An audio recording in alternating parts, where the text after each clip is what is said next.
ভালো করে প্রশ্নটা দেখো। এখানে বলা হচ্ছে যে একটা অ্যালকেন সিস্টেম আছে, তাকে মার্কিউরিক অ্যাসিডের জল, সোডিয়াম বোরোহাইড্রাইড, বেসিক মিডিয়াম দিয়ে ট্রিট করা হয়েছে, এ উৎপন্ন হয়, এবং BH3 THF H2O2 OH minus দিয়ে ট্রিট করা হয়েছে, বি উৎপন্ন হয়। এ এবং বি কী হবে সেটা বলতে বলা হয়েছে। তা এই জাতীয় যদি প্রশ্ন থাকে, মনে রাখবে অ্যালকিন সিস্টেমে যদি মার্কিউরিক অ্যাসিডের জল, সোডিয়াম বোরোহাইড্রাইড, OH মাইনাস দিয়ে ট্রিট করা হয়, তাহলে এই যে রিয়াকশনটার নাম হচ্ছে অক্সিমার্কিউরেশন ডিমার্কিউরেশন।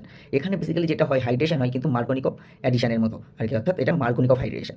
তাহলে সেই দ্বিবন্ধনযুক্ত সেই কার্বন পরমাণুর সঙ্গে জলের ঋণাত্মক অংশ যুক্ত হবে, অর্থাৎ OH মাইনাসটা যুক্ত হবে, যেখানে কম সংখ্যক হাইড্রোজেন আছে আর কি। তো সেই রকমভাবেই দেখো এখানে কিন্তু মার্কোনিকভ প্রোডাক্ট তৈরি করেছে অক্সিমার্কিউরেশন ডিমার্কিউরেশন রিয়াকশনে।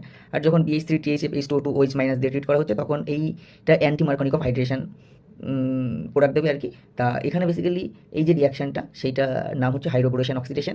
তা এখানে অ্যান্টি মার্কোনিকভ পাথওয়েতে হাইড্রেশনটা হয়। তা সেই রকমভাবে অ্যান্টি মার্কোনিকভ পাথওয়েতে হাইড্রেশন হয়ে প্রোডাক্ট দিয়েছে। তাহলে এখানে কিন্তু অপশান সি, তোমরা যদি ভালো করে লক্ষ্য করো, এ আর বি কী হবে, সেটা অপশান সি এর ওই যৌগ দুটোই হবে।